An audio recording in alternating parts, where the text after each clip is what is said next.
I love it. I love it. I love it. Look at this. This is the greatest thing I've ever seen. Hey, I'm not surprised. What's up, homies? Leighton here for UFC Gambling Addicts, back again for another UFC full card breakdown and predictions video.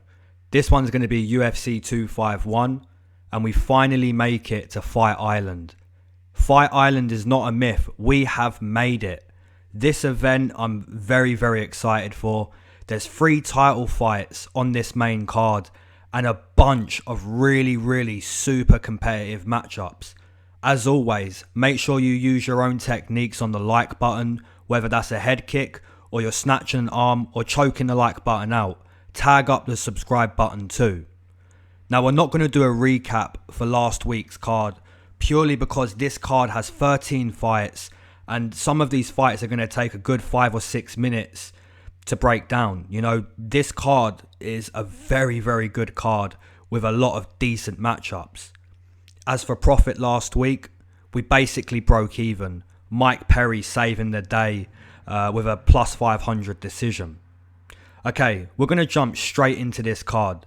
And stay tuned for the smoke break too, because there's one subscriber that I want to give a huge, massive shout out to for last week. Okay, let's jump straight into this card, guys. Fight number 1 on this card, we have Martin, the Spartan Day versus Davey, Danger Grant. And we're going to start with Martin. So Martin comes into this fight 0 wins, 1 loss inside the UFC. Rewatching his debut fight against Pingwan was fun. It was a very entertaining fight. Good debut from Martin Day. Very close fight. Martin displayed a lot of good abilities inside the octagon, in my opinion. A variety of kicks and good conditioning is something I really noticed from Martin Day. As Pingwan was slowing down after the first round, you could see Martin was fresh still. Despite losing that debut fight, I feel Martin Day showed us a few positives in his game. Now the opponent, Davey Grant, comes into this fight 2 wins, 3 losses inside the UFC. A grappler and a kickboxer inside the octagon, training out of SBG in Manchester, England. Davey also coming off a split decision just like Martin Day, only difference being Grant got the win in a very close fight with Grigory Popov. If you guys said to me, Martin Day, sure pick, I'd say I wouldn't be too confident. If you said Davey Grant, sure pick, I wouldn't be too confident either. It's really one of those fights. Both guys have the ability to win. For me, the deciding factor is freshness and cardio. I believe Martin Day has that over Davey Grant. Now, both guys have 12 pro fights, I believe. But when I watch both of these guys fight, Martin Day seems more modern. Just seems a more modern fighter, just a fresher fighter. So for those reasons purely, I'm going to take Martin Day via decision. Really tough one to start the card. We have Davey Grant coming in plus 150, Martin Day returning minus 160, minus 170. I agree with those odds. You know, maybe a little bit closer. You know, Davey Grant should be coming in plus 140. He even is plus 140 on some sites. So yeah, those odds are perfect. They basically resemble what I feel in this matchup. Both guys have the ability to win, but when I watch Martin Day fight, it just seems fresher, seems more modern in this day of fighting. Whereas Davey Grant slowed down quite a bit against Grigory Popov, where the fight went on with Martin Day, he didn't seem to slow down, just had a good variety of kicks to give in his UFC debut. So yeah, my pick is going to be Martin Day. Fight number 2, we have Vanessa Miss Simpatia Melo versus Carol Rosa, and we're going to start with Melo. So Vanessa Melo comes into this fight 0 wins, 2 losses inside the UFC. I'm not 100% in saying this, but I believe Melo got into MMA, had a kid, left the sport, then came back. Not 100%, but I believe that was the case. Vanessa's foundation seems to be striking from what I'm gathering in her UFC fights. Her debut, she was massively outclassed by Irene Aldana, just never in that fight, complete mismatch. Then she was out-grappled by Tracy Cortez. So, assuming Melo hasn't massively changed as a fighter since her last fight, I believe she'll look a little similar in this fight. She'll be headhunting and basically following the opponent rather than cutting the opponent off. Now the opponent, Rosa, comes into this fight 1-0 inside the UFC. Looking back at Rosa's UFC debut, in my opinion, a way more pleasing performance than Melo's UFC fights. We saw Rosa land a lot of nice calf kicks in her UFC debut, her striking coming across in a way more technical manner than Vanessa Melo. There's levels to this game. Now when I mention Rosa and levels, none of us picture Rosa near the Rondas or the Amandas. You know, she's nowhere near the top. But I do believe she's a few levels above Vanessa Melo. Picturing these two women in a kickboxing contest, I think Rosa gets the better of Melo, and maybe quite dominantly too. Melo has a puncher's chance, of course, but I just believe Rosa is far more technical than Vanessa Melo. So for those reasons, I'm actually going to take a TKO in this one. I'm going to take Rosa via TKO in round number 1. And the odds are, I can't argue with these odds. We have Rosa coming in -220, -230. Melo coming back +180, +190. Yeah, there's levels to the game, and I believe Rosa is quite a few levels above Melo. And of course, Rosa isn't near the top, but I believe she's quite a bit closer to the top than Melo. So my pick there will be Rosa. Moving into the next one, we have Zhalgas Zamagulov, what a name, versus Rulian Paiva. And we're going to start with the newcomer, Zhalgas. So Zhalgas comes into this fight 13 wins, 3 losses as a pro, making his UFC debut. Training out of Kazakhstan top team. Zhalgas holds a win over Tyson Nam. Quite a technical fight too, that one. Zhalgas holding his own on the feet quite well in that fight. I felt Tyson Nam maybe expecting more of the grappling. Analysing Zhalgas, he seems like a UFC caliber fighter. There's power in his hands. He's technical with that power too. Strong grappler, especially up against the fence. The opponent, Rulian, comes into this fight 1 win, 2 losses inside the UFC. 19 wins, 3 losses as a pro. Rulian is a big 125er, super long for the weight class. He's coming off a beautiful finish against Marc De La Rosa. That finish really signifies the danger Rulian possesses with his frame at this weight class. The way he caught Marc De La Rosa with his length and speed, really nice stuff from Rulian.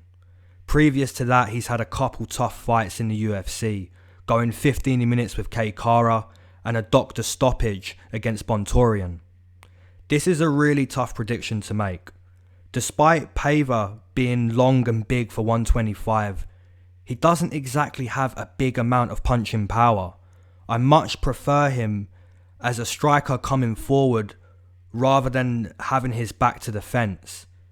If Zhalgas is able to keep Paiva pressed against the fence, keep him on the back foot in a technical battle, I see Zhalgas having success in this debut. The flip side is Paiva dictating the range and the movement.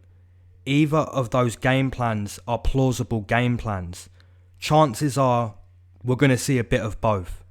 For me, I'm going to take the Brazilian in this one. He's coming off a big finish that'll give him a lot of confidence to dictate this dance. So for those reasons, I'm going to take Rulian Paiva via decision. And we take a look at the odds, if I can find them. My eyes aren't working at the moment. Can we find them? Yes, we can. Rulian coming in minus 185. Zhalgas coming back plus 150, plus 160.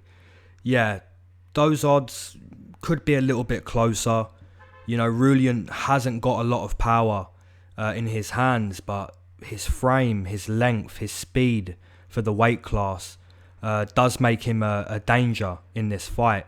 Zhalgas, I believe he does need to grapple. He does need to be a bully in this contest. Put Paiva up against the fence. Look to zap his energy. Yeah, it's a tough one to break down, but for me, I'm going to stick with the Brazilian. Fight number 4, we have Marcin Tybura versus Maximus Grishin. And we're going to start with Marcin. So Marcin Tybura comes into this fight 5 wins, 5 losses inside the UFC. The former M1 champion, a black belt in jiu-jitsu, and in all fairness to Tybura, he's a good kickboxer too. How do we beat Tybura? What is the path to victory for most guys who beat Tybura? In my opinion, it's simply being a bully. Derek Lewis found a late finish. He was a bully right up until the end. Never gave up being a bully on the feet. Shamil was more of a bully than a technical striker. Same with Sakai. He was quick to be a bully. All of these guys imposed themselves on Tybura rather than waiting for Tybura's techniques. Now look at Spivak most recently. Spivak lost to Tybura, and you could see in his performance he was respectful. He was waiting for Tybura. He was getting ready to defend takedowns. He was in a technical battle with Tybura. Now to beat this guy, you cannot respect him. You cannot wait for him. You cannot be calm and composed. The best way to beat Tybura is to disrespect him. The opponent, Maxim Grishin, comes into this fight 30 wins, 7 losses, 2 draws as a pro, making his UFC debut on short notice. This will be his 40th professional fight, a Russian veteran of the game. Maxim has been fighting over at PFL, his last fight coming against Jordan Johnson. Maxim was the quicker fighter, displaying fast, powerful calf kicks, but Jordan was putting a lot of pressure with his wrestling, getting those takedowns here and there against Maxim, and that's why that fight ended as a draw. Short notice fights are always going to be tough to predict. My opinion is, if Marcin can grapple, if he can use his grappling, look for takedowns early and often the way he did against Sergei Spivak, look for a single or a double leg, stay on top and use his BJJ, then he can win this fight. You know, even press Maxim up against the fence. For Maxim, he needs to work his low kicks, keep away from Marcin's grappling as much as he can, and just look to score points. It's a really tough one to predict, but I'm going to stay with the Russian on this one. I'm not confident on either side, I'm really not. But if he can stay upright, if Maxim can stay upright, stay away from the grappling as much as he can, and just look to score with his boxing, quick boxing and powerful low kicks, I think he could potentially win a close decision in this fight. So for those reasons, I'm going to take Maxim via decision. And the odds, we don't have any odds. We have one bookmaker with odds on this fight, and Tybura's coming in plus 125, Maxim returning minus 155. So yeah, the odds are going to be close, very close come fight night. I don't think Maxim should climb past minus 150, and I don't think Marcin should be a favourite. I think this is a pick'em fight. Most likely, if it goes 15 minutes, it's going to be a very close one, but I'm going to stick with the Russian on this one. Fight number 5, we have Leonardo Santos versus Roman Bogatov, and this is another very decent matchup on this card. We're going to start with the Brazilian. Santos comes into this fight 6 wins, 1 draw, 0 losses inside the UFC, a 4th degree black belt in jiu-jitsu, with over 30 years experience on the mat. Santos had a beautiful knockout win in his last fight, caught Stevie Ray on the money, completely slept him. Santos had been away from the sport for some time before that fight, so to see him return in that fashion, it has to be said, super impressive. The opponent, Roman Bogatov, comes into this fight 10-0 as a pro, making his UFC debut. Primarily a mauler inside the octagon. Maybe the best way to describe this guy is, he's another Khabib. The only real difference I see in Roman and Khabib is that Roman is already submission orientated, whereas Khabib has really started to fight that way. He's really looking to finish these fights on the mat now with his jiu-jitsu. Roman loves the head and arm choke. Sitting in side control is another position this guy loves too. This guy is a beast, a strong mauler, takedown after takedown if needed. Santos has long legs for the weight class. Those legs will be targeted by Roman in this matchup. The question is, can Santos find a submission on the mat? Like I said earlier, he has over 30 years experience in jiu-jitsu. He has a super high level in that art. So the answer is yes, of course Santos could find a submission, but on the flip side, we have a super strong Russian mauler who will make that job very, very hard for Santos. For me, I have to side with the Russian on this one. I've been very impressed with his Khabib-like ragdolling of his opponents. Heavy top control with an aggressive submission game too. So for those reasons, I'm going to take Roman Bogatov via decision. And the odds we have, Roman Bogatov is my first underdog on this card. Bogatov coming in plus 150, plus 160. Santos returning minus 170, minus 180, even minus 190. That's quite interesting. I never check the odds. I always check the odds when I do the breakdowns. So to see Roman Bogatov coming in plus 150, a little bit surprised with that, because in the tape watching of this guy, he really likes to take down his opponent and impose his will with his ragdolling-like mentality. So it's going to be interesting. That is my first underdog on this card. I can't say I completely agree with the odds, because I was expecting to see Roman at least a pick'em, if not a slight favourite. But yeah, that will be my first underdog pick on this card. Okay, moving into the next one, we have Makwan, Mr. Finland Amirkhani versus Danny the Hatchet Henry. And we're going to start with Mr. Finland. So Amirkhani comes into this fight 5 wins, 2 losses inside the UFC. Primarily a wrestler inside the octagon, training out of SBG Island. Makwan is a 145er a lot of fighters will struggle with, have struggled with. Amir is always looking to impose his wrestling game. If you're not a big 145er like Shane Burgos, or have the wrestling of Arnold Allen, it could be a long night for you, or even a quick night with Amirkhani. He possesses great submission skills on the mat along with his wrestling. The opponent, Danny Henry, comes into this fight 2 wins, 1 loss inside the UFC. Danny was blown out of the water by Dan Ige in London last year. Even for those of you who can remember back to Danny's UFC debut, Tamer was looking really good in that first round and then completely gassed out. In my opinion, Danny has only shown us UFC caliber level against Hakeem. Apart from that starching, I don't believe Danny has shown us he's a high level fighter. Not yet anyway.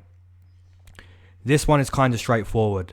If Amirkhani can take down Danny Henry, he'll most likely work towards taking the back or taking any submission that's available.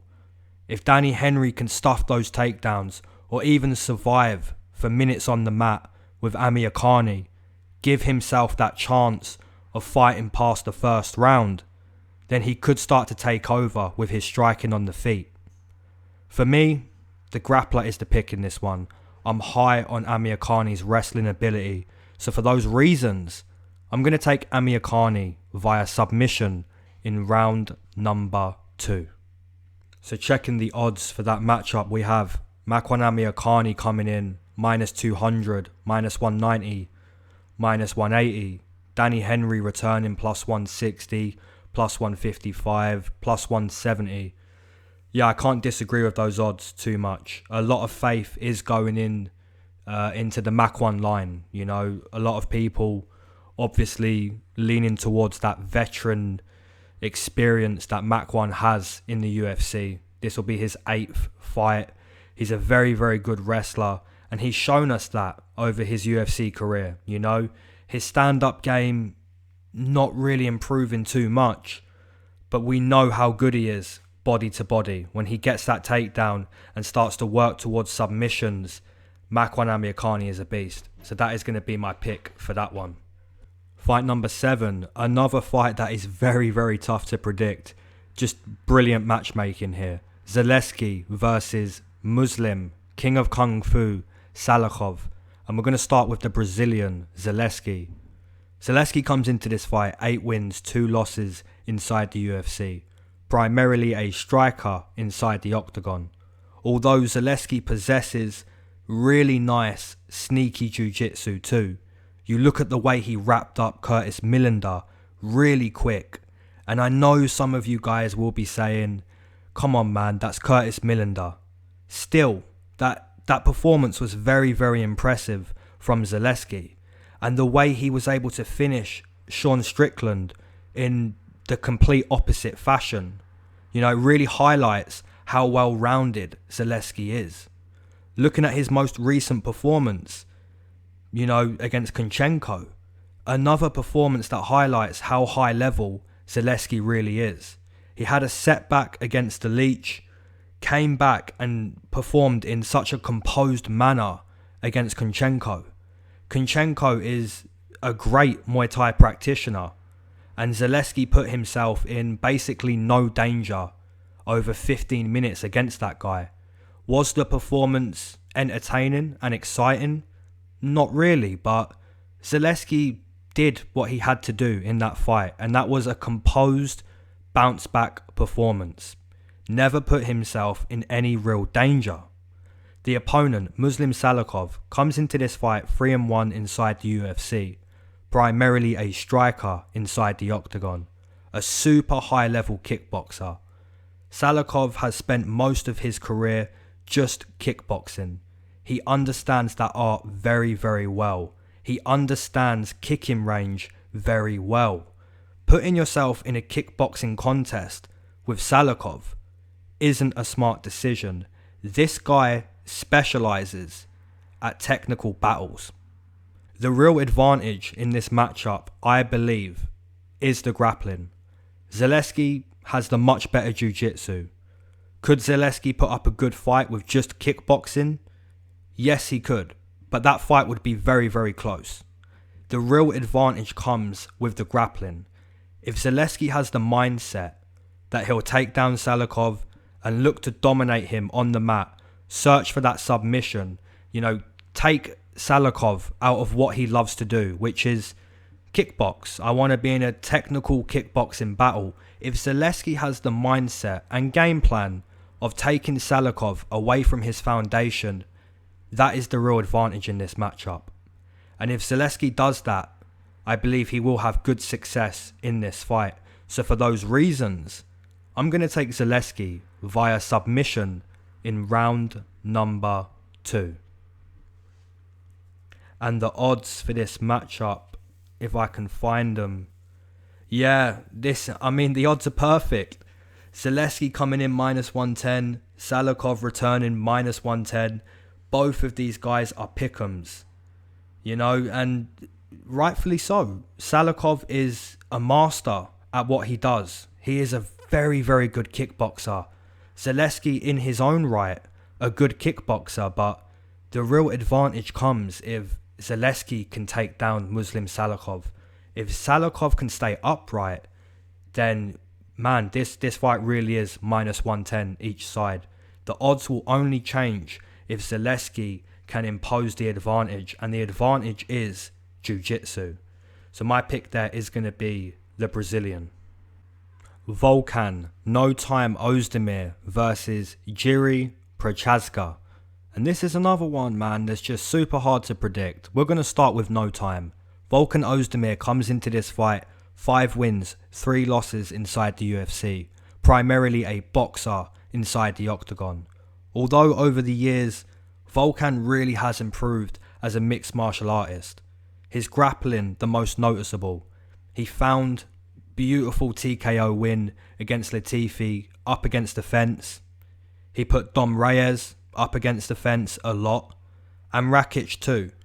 Despite Volkan's hype fading quite a bit, for me, he's really improved fight by fight. You know, that the hype is gone, but I'm seeing a better fighter now than what I did 2 years ago. The opponent, Jiri Prochazka, comes into this fight 26 wins, 3 losses as a pro, making his UFC debut. Absolutely no clue why this guy hasn't been in the UFC for years. Watching tape on Jiri, he's an animal. Seems to be a Muay Thai practitioner. His hand speed is very quick for a 205er. Power in abundance too. The left hook he slept CB Holloway with in his most recent fight. Just devastating. Technique and power with his boxing. I have been quite torn on this fight. Like I said, Volkan has become a better fighter over time. He looks to grapple and bully his opponents up against the fence.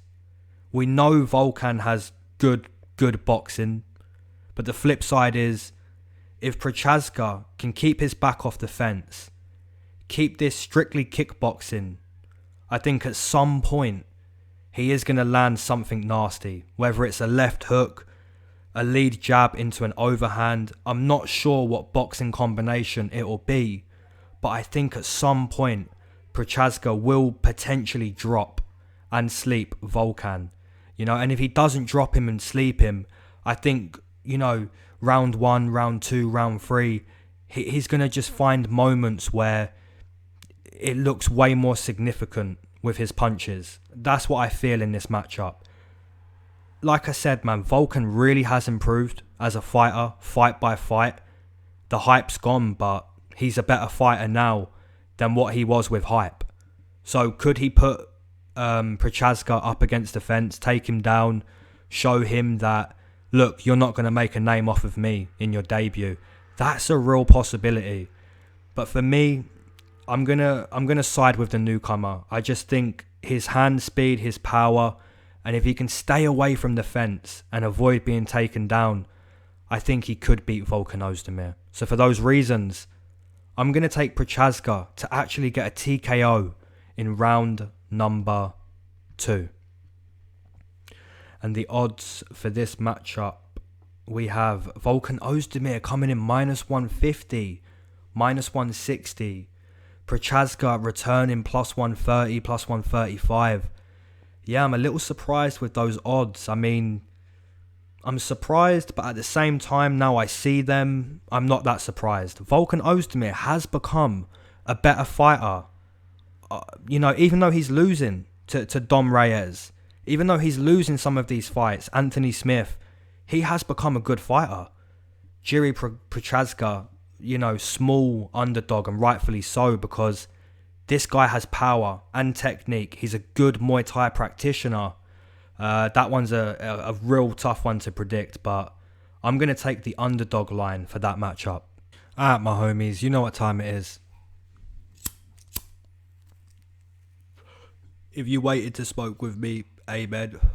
If you've been smoking the whole time, amen. If you don't smoke, but you enjoy the smoke breaks, triple amen as always. Alright, before we even get into the smoke break, even though we are into the smoke break, massive shout out to Mike Peterson. I made my first premiere with these breakdowns last week, and I had no clue that I could receive super chats or donations, but Mike Peterson informed me that I could receive super chats. So shout out to Mike Peterson for donating $50 last week on the Dustin Poirier hooker card. So massive shout out to you, Mike Peterson, who donated your hard-earned money, whether that be, you know, you're making a bit of money based on what I'm doing every week, and then along with your career in your personal life. You didn't need to do that, but you did. So Mike Peterson, thank you very much. If anyone else has super chatted me in this premiere, I will include them in the smoke breaks from now on. You know, like I said, I had no clue that I could even receive super chats. So yeah, that was really cool to see last week. I hope all of you guys have been doing well, keeping up with your grind, on your purpose, whatever you're trying to accomplish in life. I hope all of you guys are working towards that, and your health is all good.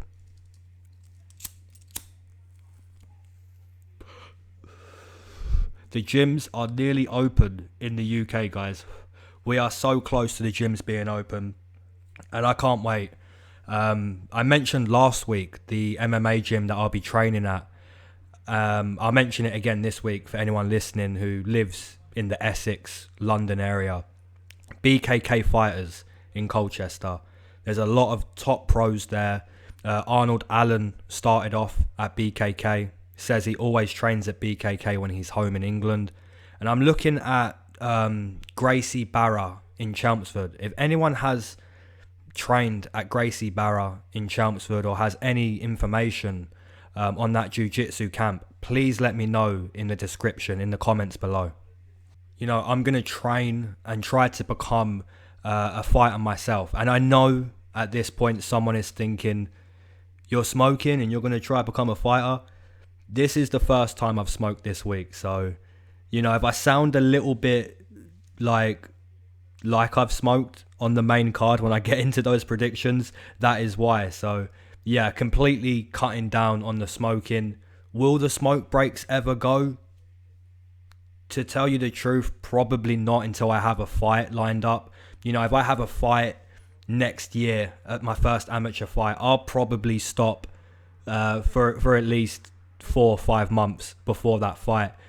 But I will still keep the smoke breaks. You know, I'm gonna say, you know what time it is, guys. I'm gonna hit the lighter, but I won't be smoking. But you guys will be, most of you anyway.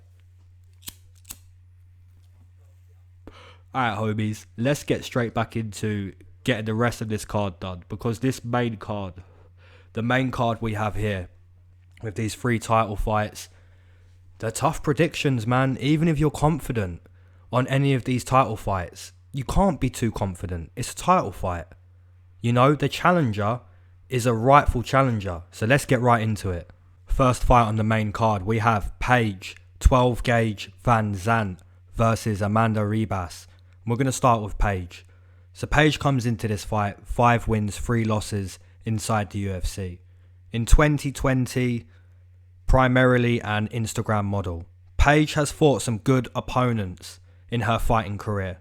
She can kickbox for sure, and her BJJ is pretty good too. But I'm also sure that 98% of us would agree that this girl is not looking to fight the way she was looking to fight a few years ago. If you're thinking about not being inside the octagon, chances are you shouldn't fight. The opponent, Amanda Ribas, comes into this fight 3-0 inside the UFC, primarily a jiu-jitsu practitioner, a high-level one too. Amanda, unlike Paige, is looking to fight. This woman is looking to be a champion in the biggest organisation in mixed martial arts. Completely different goals to Paige Van Zandt. There hasn't been a moment in Amanda's UFC fights that I've seen weakness. She's a super strong fighter in the clinch. Her ground game is brilliant, and her kickboxing is very, very intelligent too. Has Paige got a chance? Yes. Everyone has a chance. Every dog has its day. It's a true saying. Will I take that chance? Absolutely not. Amanda Ribas is an animal, a modern day animal. Whereas Paige isn't a modern day fighting animal. She's an online model. My pick is going to be domination.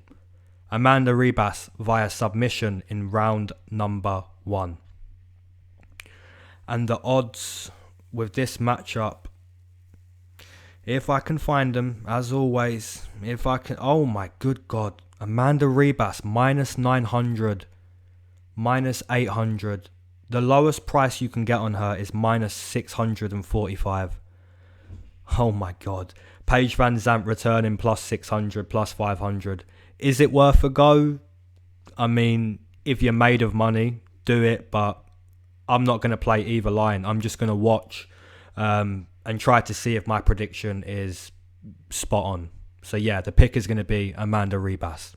Fight number 10. These fights on this card just get better and better as the fights go on. Jessica Andrade versus Rose Thug Namajunas. A rematch. We're going to start with Jessica. Jessica comes into this fight 12 wins, 5 losses inside the UFC. Primarily a killer inside the octagon. If you're familiar with Jessica's work, you know what I'm talking about when I say she's a killer. Her punching power at 115 is unbelievable. She hits girls and they go to sleep, or they just start to quit. Has Jessica's game evolved much? Not really, in my opinion. She looks to bully you, takes your shots and hopes that her strikes are the difference. More than not, they are.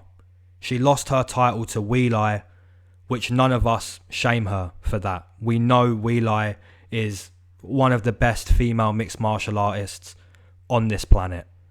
The opponent, Rose Namajunas, comes into this fight 6 wins, 3 losses inside the UFC. Primarily a striker inside the octagon. A very technical kickboxer. Movement, speed, a variety of attacks at any given moment. A lightning jab. Rose is one of the best kickboxers at 115. She was having a lot of success against Jessica early, but her heart faded, she became a bit tired, and the bully dumped her on her head, and that's that. This time, the rematch is 15 minutes, not a 25-minute fight. So the preparation will be different. Maybe not for Jessica, because she's looking to bully you early. Rose may be more patient in that first round this time, whereas in the title fight, she really lit Jessica up in that first round. And Jessica never went away, When you hit your opponent with your best shot multiple times and they don't go, it does affect you. Especially a fighter in Rose who, let's be honest, isn't the most mentally tough when it comes to fighting. Her mental toughness it's at a high level, but she's not the most mentally tough when it comes to fighting. I'm sure we're going to be split on this fight, guys. I'm sure we will. But I'm going to stick with the fighter that I took in the first fight. My pick is Rose Namajunas.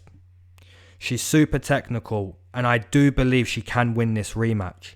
So I'm going to stay with the same pick I made first time round. My pick is going to be Rose Namajunas via decision.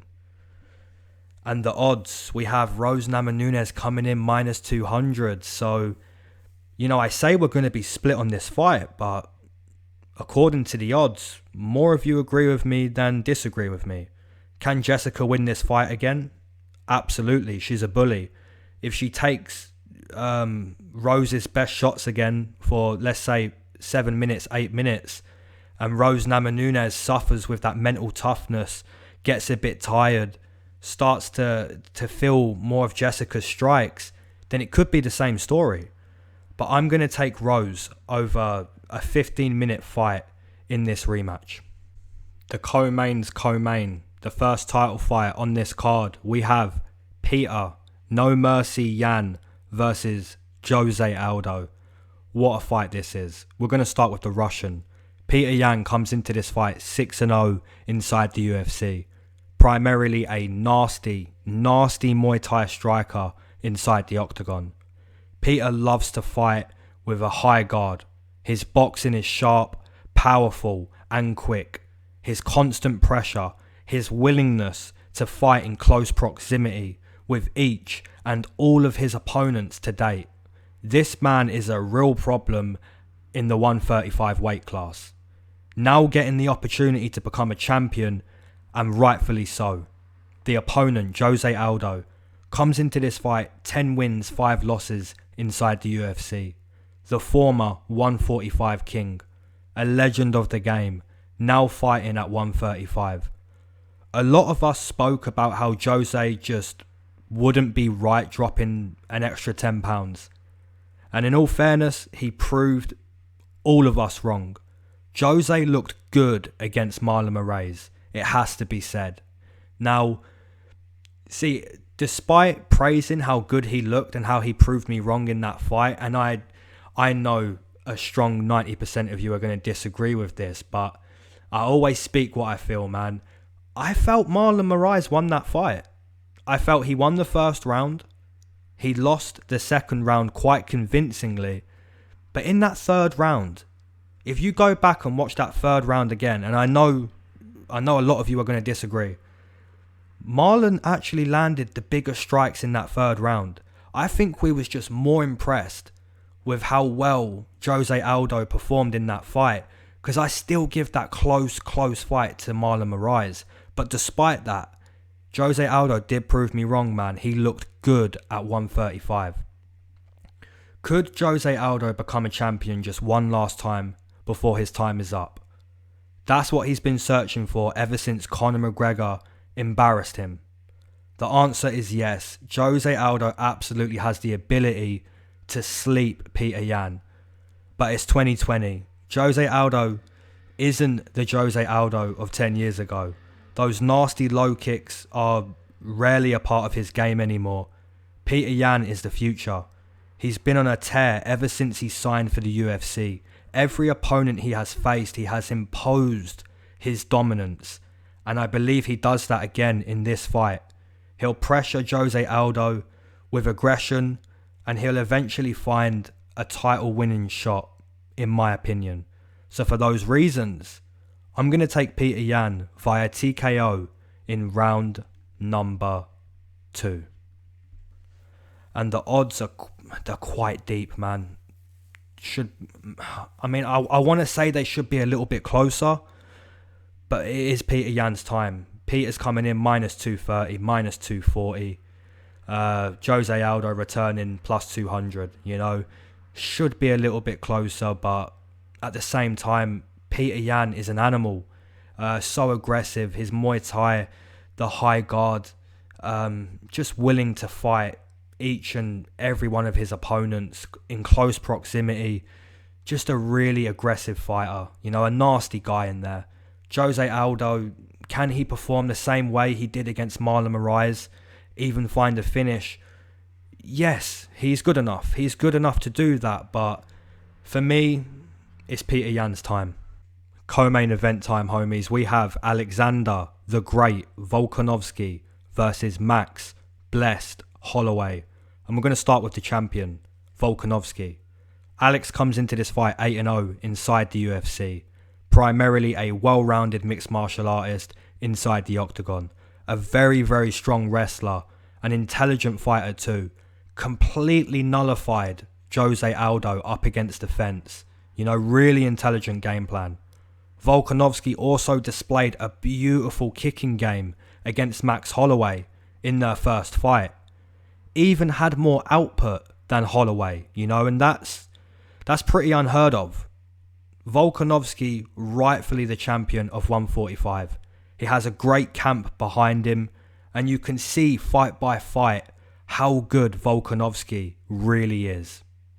The opponent, Max Holloway, comes into this fight 17 wins, 5 losses inside the UFC. The former 145 champion. Just a few fights ago, we were speaking about Max Holloway being the best 145er there's ever been. How times can change with one performance. We know what Max Holloway specialises at. His boxing output is insane. His measuring of range is very impressive. Not to the level of Conor McGregor, but when Max Holloway finds his range with you, man, it can be a long night. You know, you see that with Brian Ortega. The real question we have to ask ourselves is, how is this fight going to be different from the first fight? For Max Holloway, he has to check low kicks. Volkanovski done a great job at compromising Holloway's lead leg in their first fight. And that's because of the power Volkanovski possesses. You can't take many low kicks from this guy. For Volkanovski to win this rematch, he simply has to do what he did in the first fight. Land the bigger punches, which he did in the first fight. Look to mix it up a little more with takedowns too. I think the biggest answer we're going to get early in this fight is the leg kicks. If Max isn't eating low kicks, this fight is going to be very close. I'm going to stick, just like I have with Rosa Namajunas, I'm going to stick with my original prediction, my first prediction for the first fight, and that's Max Holloway. He does have a good chance at winning his title back, in my opinion. If he can not eat those low kicks, you know, not have his movement compromised the way he did in the first 10 minutes against Volkanovski in the first fight, I think it could be a different fight. So for me, it really does come down to low kicks. If Max can stay away, he has a very, very good chance.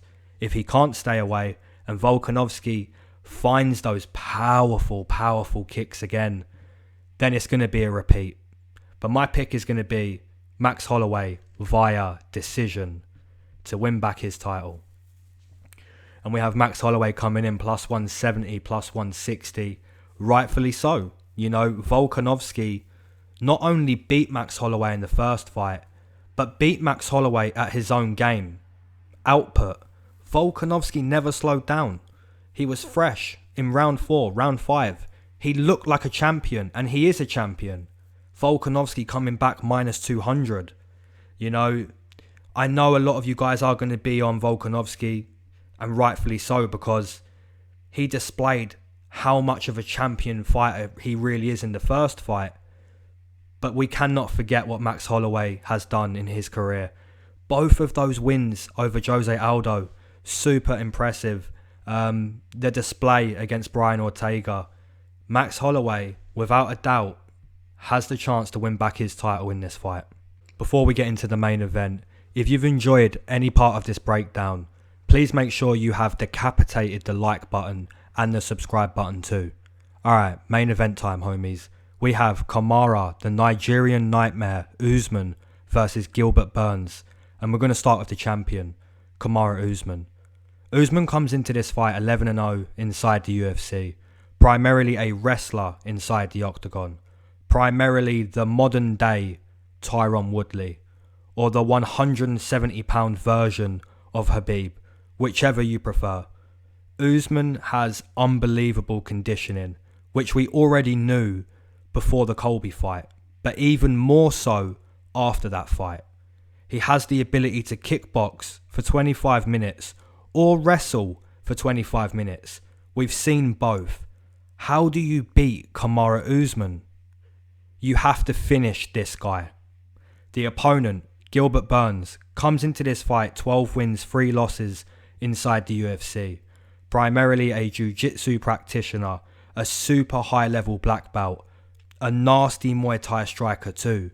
Gilbert Burns has been on a climb lately. Finished Damian Maia with strikes and dominated Tyron Woodley for 25 minutes and never slowed down in that fight. So how does this fight play out? Burns came out real quick against Tyron Woodley, instantly backed him up, kept him circling. The difference for me is Usman isn't going to allow that. Usman will meet Burns in the middle or keep Burns circling himself. Usman has the power in his punches. He's definitely the bigger, the stronger fighter, the better wrestler. Another question is, can Burns submit Usman? Will Usman take down Burns? The answer to both of these questions are yes, in my opinion. Burns could find a submission. He's definitely good enough. He's a great jiu-jitsu practitioner. Will Usman take down Burns? I also believe, yes, he will take him down as the fight goes on. When Burns isn't fresh to find a submission, that's when I believe Usman will look to implement his wrestling. Burns, without a doubt, deserves this title shot. But I've never picked against Usman, and today isn't going to be the day. For me, Usman dictates the dance and wrestles when he chooses. So for those reasons, I'm going to take Kamaru Usman via decision. And those odds on Usman, we have him -250, -230. Man, it's a little bit deep. I thought they'd be a little bit closer, but you know, how can you beat Kamaru Usman? No one has beat him yet in the UFC.